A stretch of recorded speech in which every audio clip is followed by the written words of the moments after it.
I was hooked to IV drips when the text came in. Per company protocol, your employment is terminated effective immediately. But what they didn't know, the CEO of our biggest competitor, who just happened to be my hospital roommate's brother, was listening the whole time. And he smiled.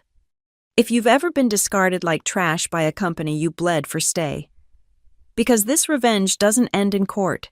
It ends in boardrooms burning. My name is Talia Everhart, and I'd spent 9 years building systems that moved billions through 37 international branches without a single critical failure. Vice President of Global Operations Analytics at Orval Systems, a title that meant 14-hour days, red-eye flights to Singapore, and knowing the pulse of every financial artery in our network. The morphine made everything soft around the edges, but the pain in my abdomen kept pulling me back to consciousness. West Lane Memorial's recovery ward smelled like industrial disinfectant mixed with that particular brand of despair that clings to hospital walls. My phone buzzed on the metal tray beside me. Through the haze, I saw the sender Orvale HR department. My fingers trembled, probably the drugs, I told myself as I opened the message. Dear Ms. Everhart, per section 7.4.2 of your employment agreement, your position has been terminated effective immediately. Your system access has been revoked. Personal items will be shipped within 10 business days. No explanation, no severance discussion, no human voice, just digital execution while I lay here with a drainage tube sticking out of my side because my appendix had decided to explode during a board presentation prep at 2:47 a.m. 3 days ago. I stared at the screen until the words blurred. 9 years. 9 fucking years of missing birthdays, canceling vacations, sleeping in airport lounges to make sure their precious systems never missed a beat. And this was how they... Rough news. The voice came from behind the curtain partition. Male deep with that particular tone of someone who recognized bad news when it arrived. I hadn't realized I'd gasped out loud. Sorry, I managed my throat raw. Didn't mean to disturb you. You're not. A pause. The sound of papers shuffling. Though if someone just fired you while you're hooked up to an IV, I'd say you're entitled to more than a gasp. I almost laughed, but it hurt too much. How did you... Your face. Same expression I've seen in boardrooms, right before someone realizes they've been played. Another pause. Plus you whispered those bastards about 6 times. This time I did laugh, just a small huff that sent fire through my incision. Occupational hazard of corporate life, I guess. Getting screwed while you're down. Some companies wait until you can defend yourself. The smart ones, anyway. His voice carried something I couldn't quite place. Amusement interest. The stupid ones create enemies when they could have kept allies.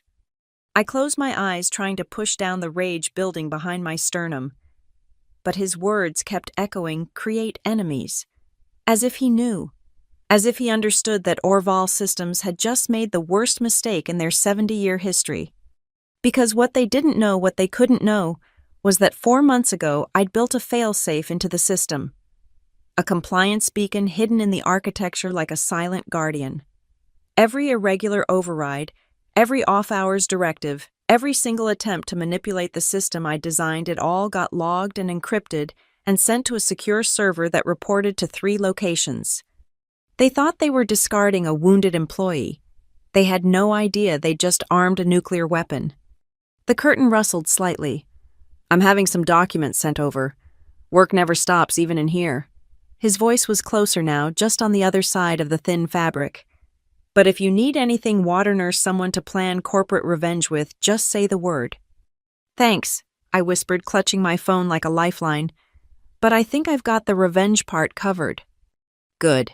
And I swear I could hear him smile. The best ones always do. 48 hours before they sent that text, I'd been standing in conference room A walking the board through our Q3 projections. Everything was perfect. The systems hummed like a Swiss watch I'd spent 9 years fine-tuning. Then my appendix decided to betray me. But let me rewind further. 2 weeks ago, Quentin Hale, our chief operating officer, had started asking questions about the global time zone synchronization protocol. Unusual questions, the kind that made my skin prickle with the instinct that something was off. Why does the system require your personal authorization for override directives? He'd asked during a leadership meeting, his voice carrying that particular brand of condescension he reserved for women who dared to hold technical power. Because unauthorized overrides could cause cascade failures across all 37 branches, I'd replied, keeping my tone clinical. The protocol prevents any single actor from manipulating international transfers during off hours. His jaw had tightened. For 3 years, Quentin had been maneuvering to consolidate operational control under his office. For 3 years, my system had stood in his way. Now, lying in this hospital bed, the pieces clicked together with sickening clarity. My phone buzzed again, this time an automated email from our system monitoring override directive executed, 3:12 a.m. EST, authorization Q Hale, status completed. 3:12 in the morning, when I was unconscious on an operating table. I pulled up the system logs through my personal monitoring app. They'd revoked my corporate access, but forgotten about the diagnostic backdoor I'd built for emergencies. There it was buried in the code like a smoking gun. Quentin had pushed through a directive to restructure the entire authentication protocol, effectively removing my safeguards. But he'd made a mistake, a beautiful, catastrophic mistake. The override had triggered my compliance beacon.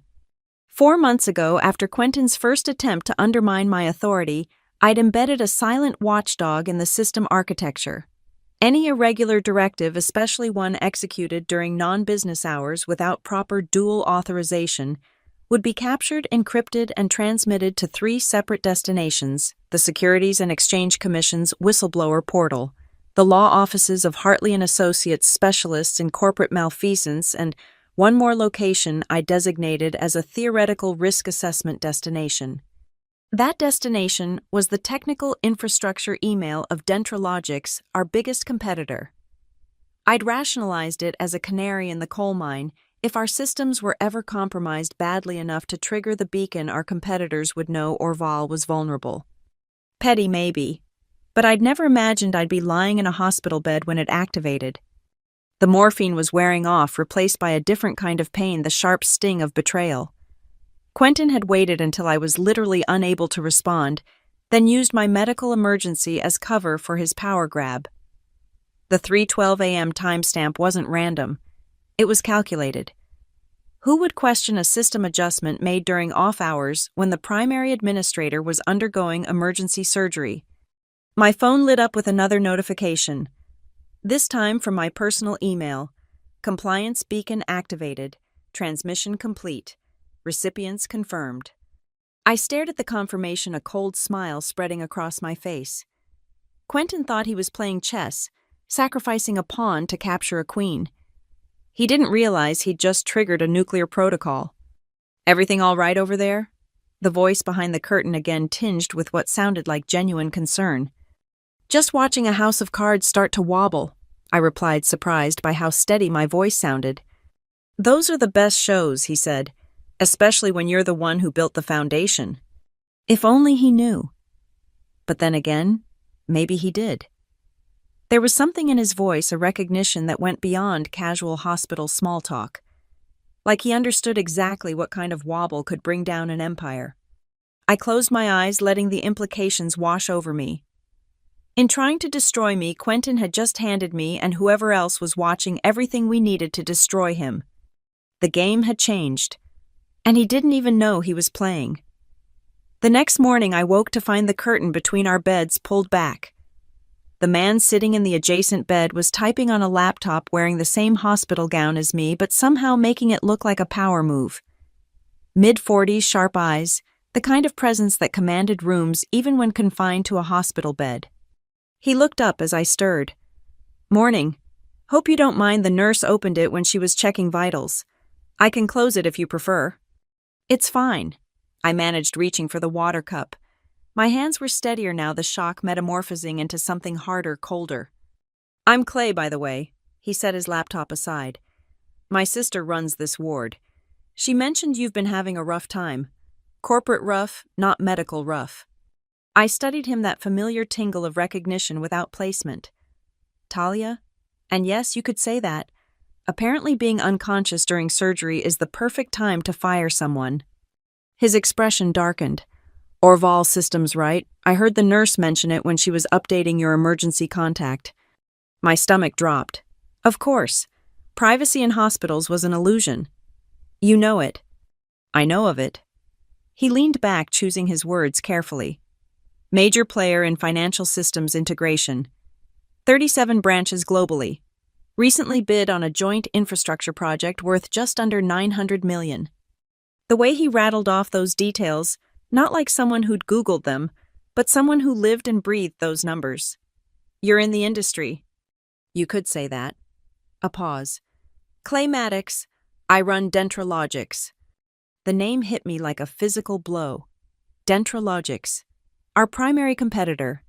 The company that had been slowly eating into Orval's market share for the past 5 years. And I'd just spent the night separated by a thin curtain from their CEO. I see. My mind raced through everything I'd said, everything he might have overheard. The compliance beacon, the override, Quentin's power grab. Relax. Clay held up a hand. Whatever I heard stays here. Hospital rules, what's said in surgical recovery stays in surgical recovery. His smile didn't quite reach his eyes. Though I have to ask, when you mentioned having the revenge part covered yesterday, how covered are we talking? I should have shut down the conversation. Should have requested a room transfer. Should have done anything except what I did, which was look him straight in the eye and say, covered enough that Orval's about to discover what happens when you fire the person who knows where all the bodies are buried. Bodies, his eyebrow arched. Metaphorical ones, mostly. I shifted, wincing at the pull of stitches. Let's just say I believe in documentation. Extensive documentation. Clay was quiet for a moment, then reached for his phone. He scrolled through something, his expression growing more interested with each swipe. Would this documentation happen to include a comprehensive log of system overrides executed at 3:12 a.m.? My blood chilled. How do you... Because about 6 hours ago, someone sent a very interesting packet of information to our technical infrastructure assessment team. He turned the phone toward me. There it was, my compliance beacon report displayed on Dentralogics' letterhead.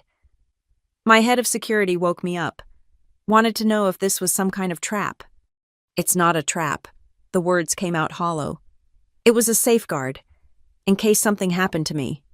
Something like being fired while sedated. Something like that. Clay studied me for a long moment. You realize what this is? This override. It's not just a policy violation. If Quentin Hale manipulated authorization protocols to execute trades or transfers during that window, it's federal wire fraud, I finished. At minimum. And you have proof. Time-stamped, encrypted, independently transmitted proof. He set his phone down carefully. That's either the best insurance policy I've ever seen or the worst career suicide note. Depends on what happens next, doesn't it? Yes, he said slowly. It does. Tell me, Ms. Everhart, how much do you actually know about what Quentin did during that override window? I met his gaze steadily. Enough to know that Orvali's about to have a very bad quarter. Maybe their last quarter. Clay smiled then, and it was the smile of a predator who'd just spotted wounded prey. Not me, I wasn't the prey anymore. But Orvali was bleeding in the water and the sharks were beginning to circle. You know, he said conversationally, we've been looking for a new chief architecture officer, someone who understands complex global systems, someone with a proven track record of building foolproof protocols.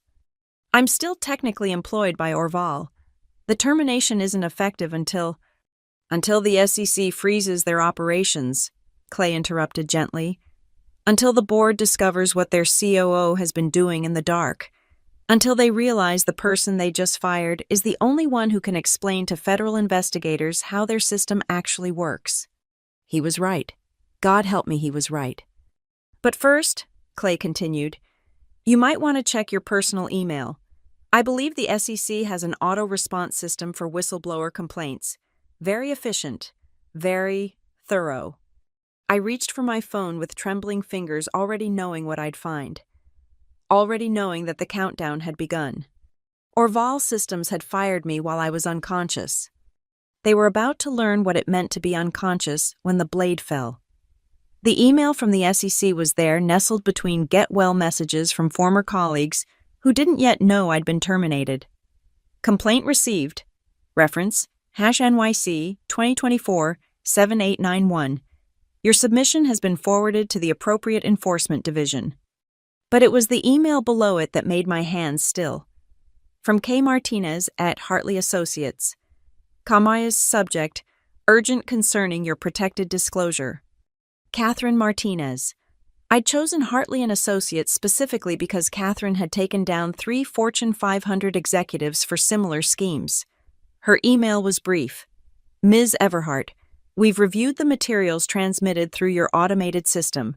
We need to speak immediately. Federal implications are significant. Good lawyers, Clay asked, reading my expression. The kind that make board members lose sleep. I looked up from my phone. You asked what I know about Quentin's activities during the override window. The answer is everything. Clay leaned forward slightly. Everything. 4 months ago, I didn't just build a compliance beacon. I built a ghost. The words felt strange, finally spoken aloud. A shadow process that mirrors every transaction, every authorization, every single keystroke made through an override protocol. Not just logs, complete replications. Clay paused, seemingly recalculating. That would be terabytes of data. Compressed and encrypted on a rolling 30-day cycle. Stored across distributed servers that Orval doesn't even know exist. I watched his face carefully. I paid for them myself. Personal credit cards. Technically, it's my intellectual property since I developed it outside of work hours. Jesus. He ran a hand through his hair. You built a parallel universe of their entire financial system. Only the overrides. Only the irregular activities. Only the things that shouldn't happen. I smiled grimly. Turns out Quentin's been busy. That 3:12 a.m. override wasn't his first. It was his 17th. Clay's laptop chimed. He glanced at it, then did a double take. Speaking of Quentin, he turned the screen toward me. An internal Dentralogics memo was displayed. Urgent pause all integration discussions with Orval Systems pending technical review. Authorization C. Maddox. You're pulling out of the $900 million deal. $890 million, he corrected. And yes, can't integrate with a system that might be compromised. Due diligence and all that. His tone was perfectly professional, but his eyes danced with something else. Of course, we'll need to make a statement. Market confidence requires transparency. My phone buzzed. Another email this time from someone I hadn't heard from in years. Marcus Webb, now senior investigator at the Financial Crimes Enforcement Division. We'd been in the same certification program a decade ago. The subject line was personal Talia. We need to talk about Orval. Off the record first. How many people did you send this to? Clay asked. The beacon has 3 destinations, SEC Hartley and Associates and... I hesitated. And my technical team, he finished, which means you wanted us to know. Why? Because I needed someone with the resources to verify the data independently. Someone who'd understand the implications immediately. Someone who'd... I searched for the right words. Someone who'd have a vested interest in seeing Orval's crimes exposed, Clay suggested. Someone who might benefit from their implosion. Someone who'd make sure the evidence didn't mysteriously disappear, I corrected. Corporate fraud has a way of getting buried when enough money is involved. But if a competitor has copies... Mutually assured disclosure. Clay nodded appreciatively. If they try to bury it, we'd have every incentive to leak it. If we try to exploit it unfairly, you'd have evidence of our involvement. Elegant. I prefer thorough. He was quiet for a moment, studying me with those sharp eyes. You know what this means, don't you? If even half of what you're suggesting is true, Orval won't survive. 17 unauthorized overrides means 17 potential instances of wire fraud. The SEC doesn't just fine for that, they dismantle. I know. Your colleagues, the ones who just sent you get well messages, most of them will be unemployed within 6 months. I know. And you're okay with that? I thought about the text message, the cowardice of firing someone who couldn't defend themselves, the years of 14-hour days rewarded with digital execution. They made their choice when they let Quentin operate without oversight, when they stood by while he corrupted systems I built to protect them, when they chose to fire me instead of investigate him. Clay closed his laptop. That 900 million project will need someone to build a new integration framework, something clean, secure, uncompromised. He met my eyes. Interested. I'm still in a hospital bed. So am I. Kidney stones, if you're wondering. Excruciating but not life-threatening. He grinned. Hasn't stopped me from running a company worth $12 billion. Don't see why a little appendectomy should stop you from designing its future architecture. My phone lit up again. This time a Bloomberg alert. Breaking Dentralogics suspends integration talks with Orval Systems, citing technical concerns. Stock futures indicate. I swiped it away. The avalanche had started. Once Bloomberg picked it up, the rest would follow. By market open, Orval's board would be in crisis mode. By noon, they'd be demanding answers Quentin couldn't provide. And somewhere in the chaos, they'd realize their only expert on the system, the only person who could explain the ghost in their machine, was lying in a hospital bed with severance papers that hadn't even been processed yet. So, Clay said, pulling me back to the moment, ready to architect something new. I thought about the compliance beacons silently transmitting evidence to federal investigators, about 17 overrides creating 17 nooses, about Quentin Hale waking up to discover his empire built on stolen authorizations was crumbling. Yes, I said, feeling something cold and satisfied settle in my chest. I think I am. 72 hours post-surgery. I was discharged with a bottle of antibiotics and a phone that wouldn't stop buzzing. Clay had left the day before, but not before his assistant delivered a contract draft and a company laptop for when you're ready. I wasn't ready for the flood of messages. Former colleagues confused and panicked. Journalists who'd somehow gotten my personal number. 3 voicemails from Orval's chief legal officer, each more desperate than the last. But it was the silence from Quentin that spoke volumes. Back in my apartment, I opened the laptop Clay had sent. The Dentralogics logo glowed on the screen, and below it my credentials already set up: T. Everhart, Senior Technical Consultant. Temporary, Clay had said, until the legal dust settled. I logged into the financial news aggregator first. The headlines told the story. Orval Systems faces technical crisis after failed integration. Major clients report. Synchronization issues with Orval platform.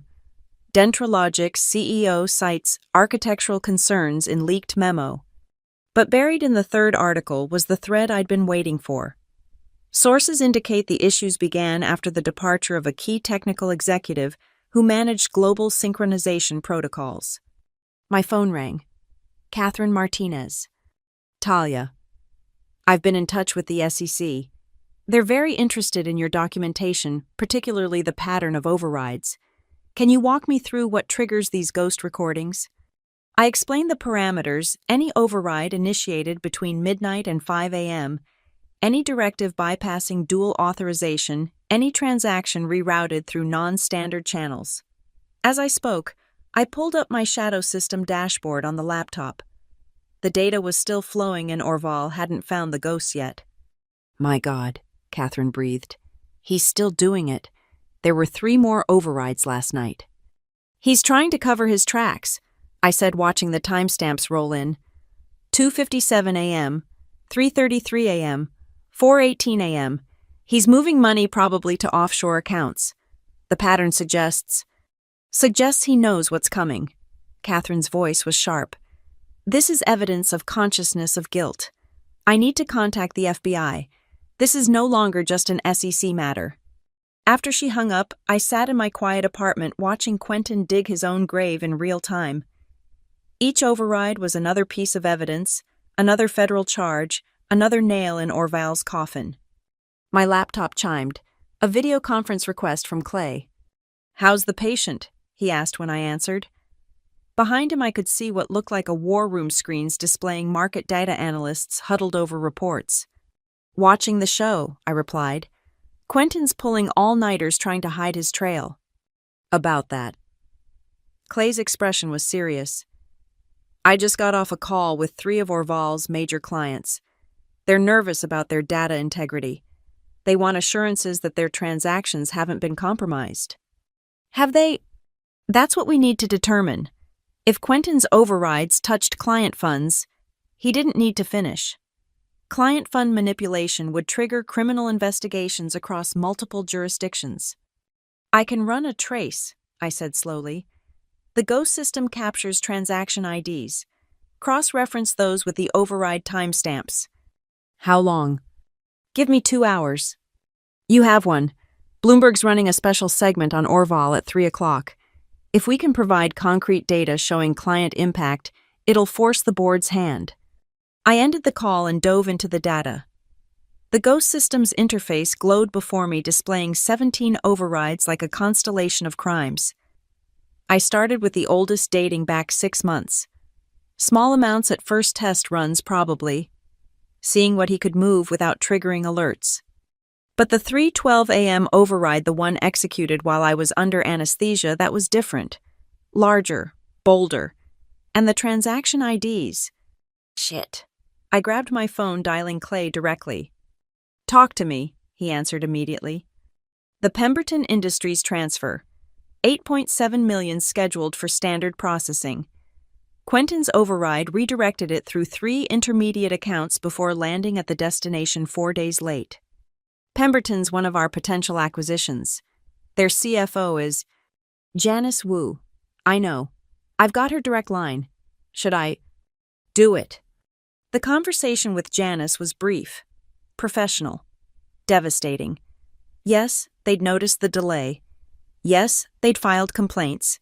Yes, they were considering legal action, but had been assured it was a technical glitch. "Janice," I said carefully, "what if I told you it wasn't a glitch?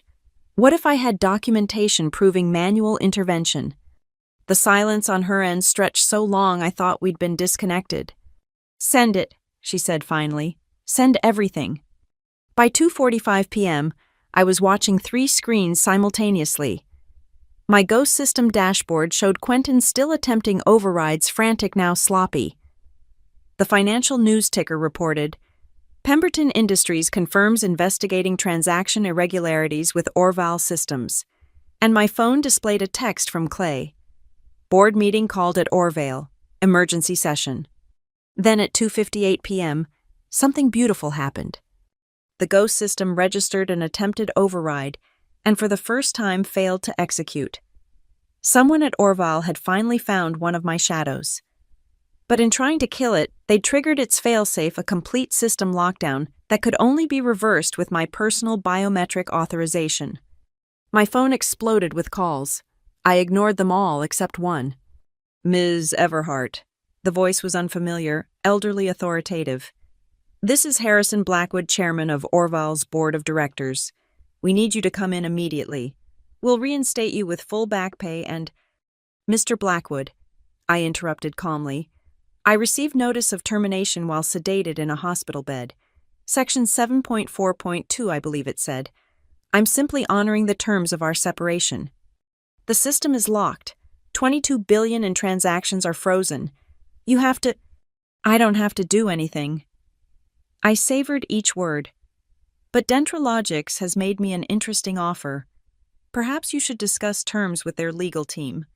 Good luck with your emergency meeting." I hung up and turned to watch Bloomberg's 3 o'clock special report. The anchor's opening words were poetry. "Orval Systems stock has been halted pending investigation into what sources are calling systematic override fraud spanning multiple months." The collapse had started quiet, just as Clay predicted. Now it was getting loud. The SEC moved faster than I'd anticipated. By Thursday morning, 4 days after my discharge, Marcus Webb was sitting in my living room with 2 other investigators, a court reporter, and enough recording equipment to film a documentary. "For the record," Marcus began, his tone formal, despite our history, You are providing this information voluntarily and have been advised of your rights under the Whistleblower Protection Act. I understand, I replied, sliding a prepared binder across the coffee table. This contains printed documentation of all 17 unauthorized overrides, including timestamp data transaction IDs, and the Ghost Systems parallel recordings. The younger investigator, Agent Rivera, whistled low. This is comprehensive. How long have you been documenting these activities? The Ghost system went live 4 months ago following the first indication of irregular override attempts. I pulled up my laptop. But my suspicions started earlier. This email thread from 6 months ago shows Quentin Hale requesting back-end access to the synchronization protocol. I denied it. 2 weeks later, the first override attempt occurred at 2:33 a.m. Marcus leaned forward. Why didn't you report it then? I did. Internally. I navigated to another folder. Here's my report to the Chief Compliance Officer dated the following Monday. His response was that COOs needed operational flexibility and that I should focus on technical matters, not corporate governance. The CCO is Bradley Morrison. Agent Rivera was taking notes. He resigned yesterday, along with 3 other senior executives. I couldn't keep the satisfaction from my voice. Rats fleeing the ship. The court reporter's fingers flew across her keys as I walked them through each override. The pattern was damming small amounts, initially testing the system's boundaries. Then larger transfers, always during off hours, always rerouted through intermediate accounts that obscured the trail. This one, I pointed to entry 15 dated 2 weeks ago. $23 million from the Garrett Foundation Pension Fund, held for 72 hours in a non-interest-bearing account while being processed. The interest that should have accrued during that period, approximately $48,000. Multiplied across hundreds of transactions. Marcus didn't finish the sentence. He didn't need to. My phone buzzed. Catherine Martinez. Federal judge just issued a preliminary injunction freezing all Orval executive accounts. Thought you'd want to know. The override at 3:12 a.m. while you were in surgery, Agent Rivera continued. That seems to be when the activity escalated dramatically. Quentin saw an opportunity, I said simply. He knew I was the only one who truly understood the system architecture. With me incapacitated, he could push through changes that would take days or weeks to unravel. Except you'd built the Ghost system. Marcus smiled for the first time. Your own private backup watching everything. Not private, distributed, encrypted, and completely legal since I developed it outside company hours using my own resources. I met his gaze. My intellectual property, not Orval's. The interview continued for 3 hours. They asked about system vulnerabilities, about who else might have known about the potential scope of client fund impact. I answered everything, provided every document, exposed every shadow. As they packed up their equipment, Marcus lingered. Off the record, Talia, this is going to be big. Federal prosecutors are already assembling a task force. Quentin Hale's looking at 20 to 30 years if even half of this holds up. It'll all hold up, I assured him. The ghosts don't lie. After they left, I sat in the sudden quiet of my apartment. Opened my laptop to check the shadow dashboard one more time. The system was still locked, Orval's $22 billion in daily transactions frozen in digital amber. According to the timestamp, they'd made 37 attempts to break my lockdown in the past 12 hours. All had failed. My phone rang. Clay. Turn on CNBC, he said without preamble. I found the remote, flicked to the financial news channel. The banner at the bottom of the screen read, Breaking SEC refers Orval Systems case to DOJ for criminal prosecution. But it was the video that made me sink onto my couch. Quentin Hale being led from Orval's headquarters in handcuffs. His usually perfect hair disheveled, his $10,000 suit wrinkled his face a mask of disbelief. Additionally, the reporter continued, sources confirm that several major clients, including Pemberton Industries and the Garrett Foundation, have filed civil suits seeking damages related to the alleged fund manipulations. The combined liability could exceed $200 million. How does it feel? Clay asked quietly through the phone. I watched Quentin being placed into a federal vehicle, photographers pressing against the windows. Thought about the text that had arrived while I was drugged and helpless. Thought about 9 years of dedication dismissed with a digital shrug. Like justice, I said. Cold, calculated, and absolutely thorough justice. Speaking of which, Clay's voice carried a note of amusement. I'm hosting a conference tomorrow.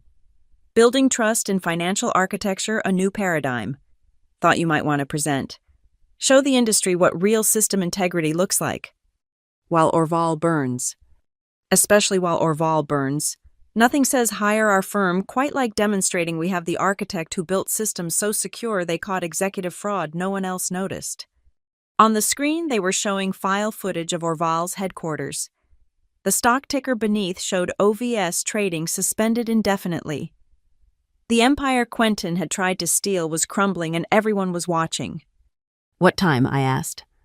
2 p.m. Houston Convention Center. Wear something memorable. The entire industry will be watching. I smiled, already knowing what I'd wear.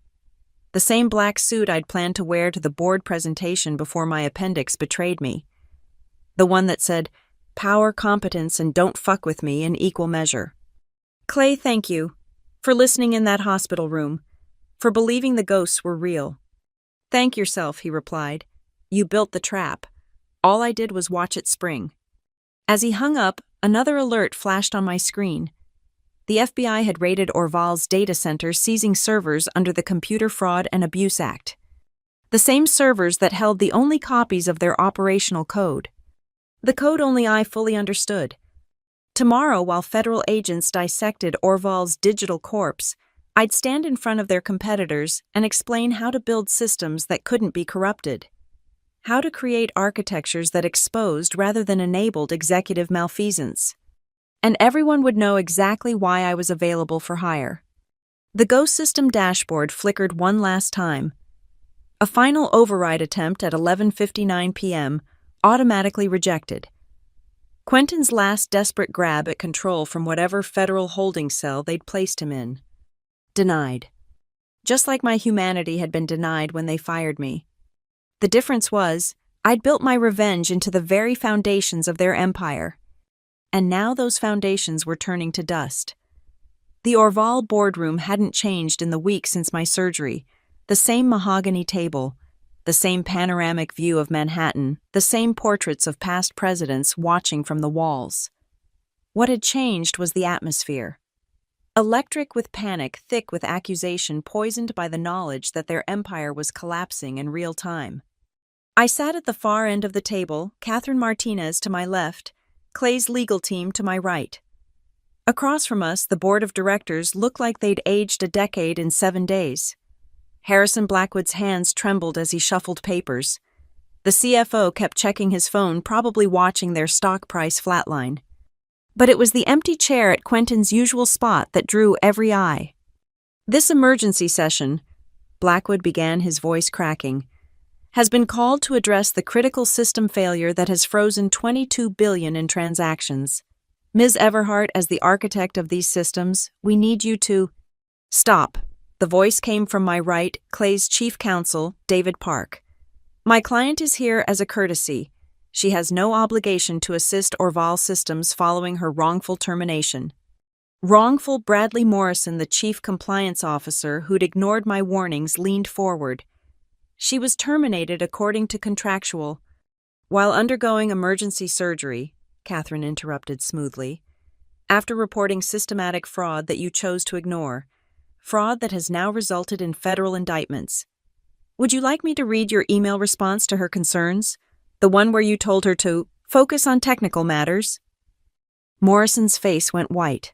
Around the table, board members shifted uncomfortably.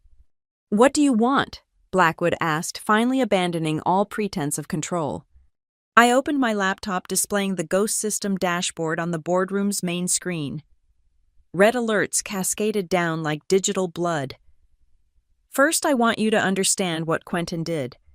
Not the fraud, the FBI will handle that, but the technical sabotage. I clicked through to the system architecture. The override at 3:12 a.m. didn't just move money. It corrupted the synchronization protocol itself. Every transaction since then has been running through compromised pathways. Even if I unlock the system now, you'll need to verify every single transfer from the past week, manually. That's thousands of transactions, the CFO whispered. 17,432, I corrected, each requiring individual validation to ensure funds weren't diverted or delayed. Your operations team will need approximately 6 weeks to complete the review, assuming you still have an operations team.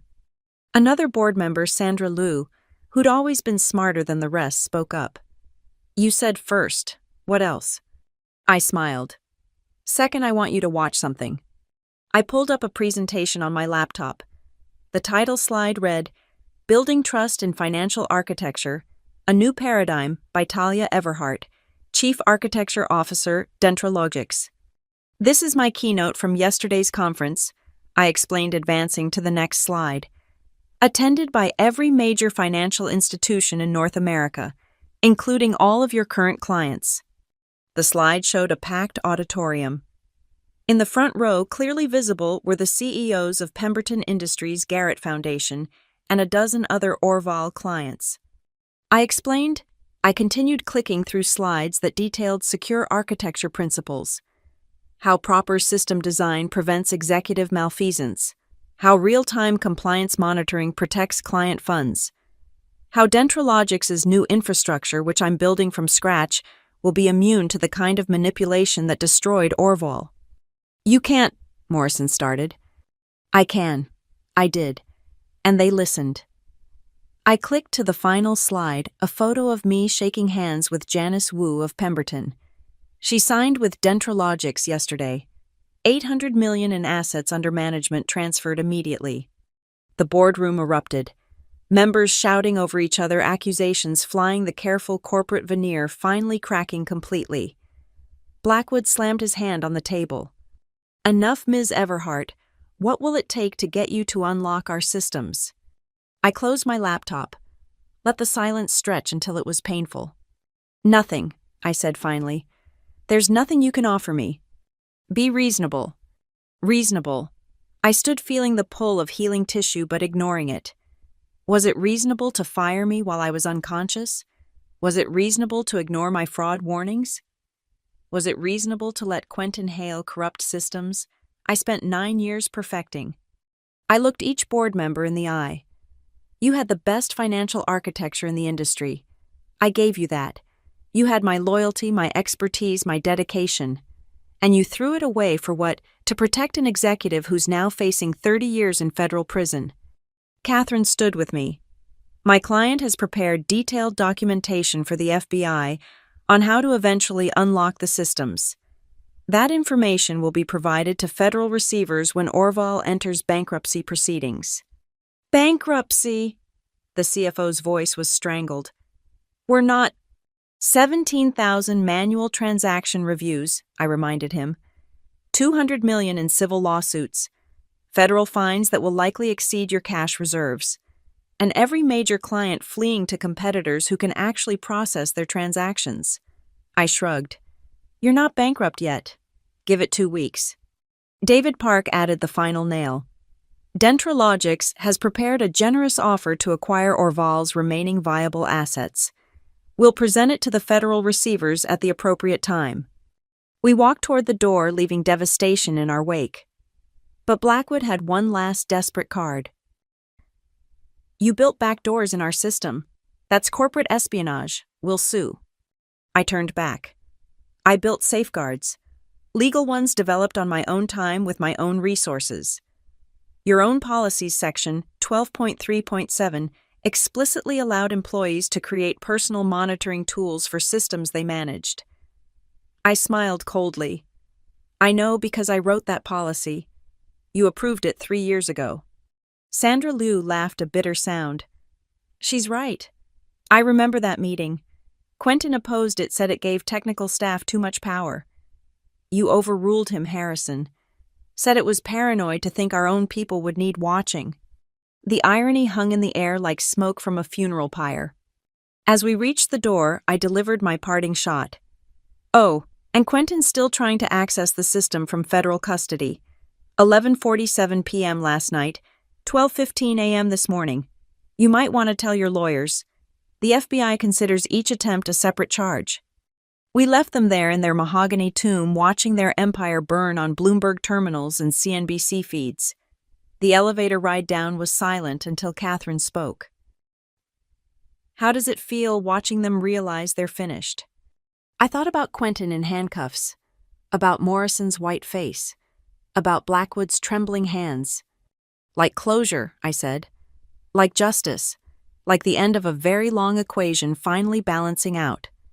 The elevator opened to the lobby where reporters waited with cameras and questions. I walked past them all steady in my black suit, my head high. Behind me, 22 floors up, the Orville board of directors sat in their boardroom, finally understanding a simple truth. They'd fired the only person who could save them. And she'd already built their replacement. 3 weeks after that boardroom meeting, I sat in my new corner office at Dentralogix's Houston headquarters, watching the final chapter of Orval's story unfold on my monitor. The bankruptcy filing had been swift and brutal, total liabilities exceeding assets by $400 million. The federal receivers were selling off pieces to the highest bidders, and we were buying the valuable ones for pennies on the dollar. My phone buzzed. A text from Clay, "Turn on CNN now." The breaking news banner read, "Former Orval COO Quentin Hale sentenced to 25 years in federal prison." The reporter stood outside the courthouse describing how Hale had shown no remorse during sentencing, how he'd blamed technical failures and subordinate incompetence for the fraud, how the judge had called his actions a breathtaking betrayal of fiduciary duty. I switched off the monitor. There was no satisfaction left to wring from Quentin's downfall. He was yesterday's problem already fading into the cautionary tale category of corporate history. A knock at my door interrupted my thoughts. My new assistant entered with a package. "This just arrived by courier," she said, placing it on my desk. No return address, but it cleared security.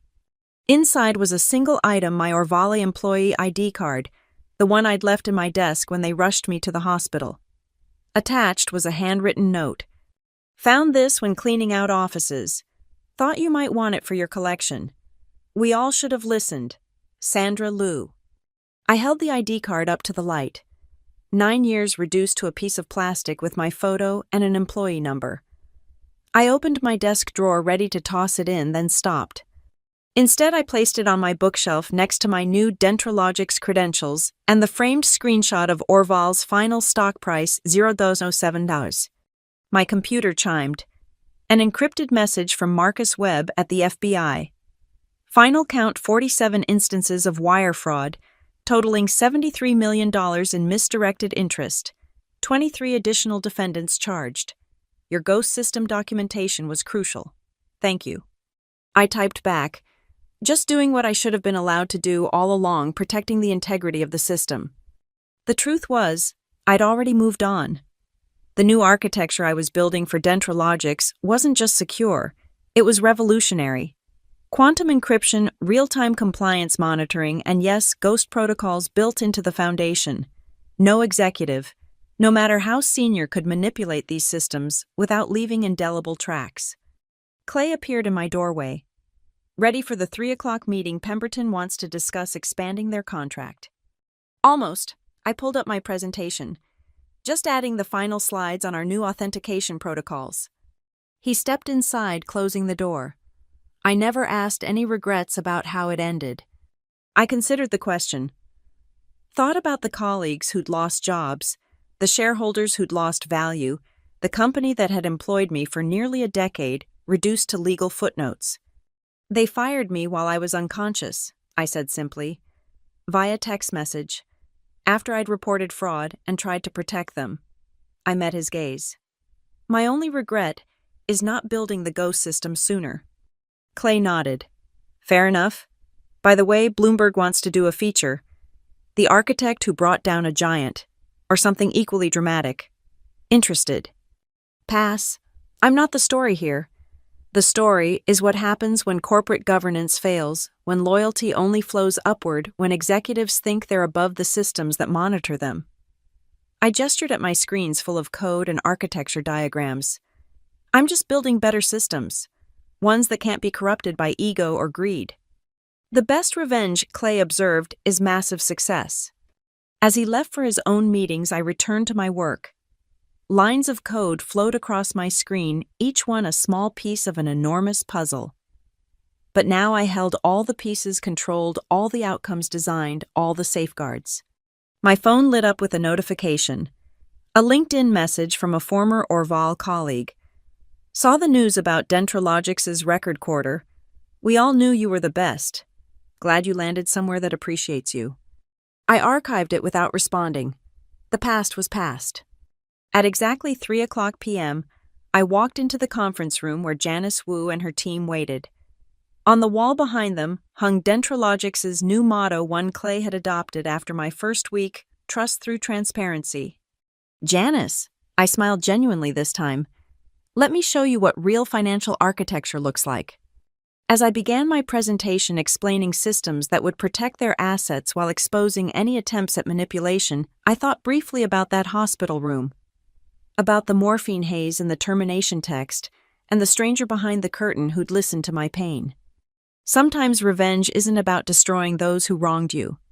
Sometimes it's about building something so much better that their betrayal becomes the best thing that ever happened to you. Quentin Hale had 25 years to think about that. I had a future to architect. Thank you all for listening to this story of corporate betrayal and calculated revenge. I'm curious, where are you listening to this story right now? Are you on your commute at home? Maybe even in your own office plotting your next move? Drop a comment below and let's share our thoughts on Talia's journey from that hospital bed to the executive suite. If this story of justice served cold resonated with you, please subscribe to the channel and hit that like button. And if you really want to help more people discover these tales of workplace revenge and triumph, hit that hype button. Your support helps these stories reach others who might need to hear that sometimes the best revenge truly is massive success.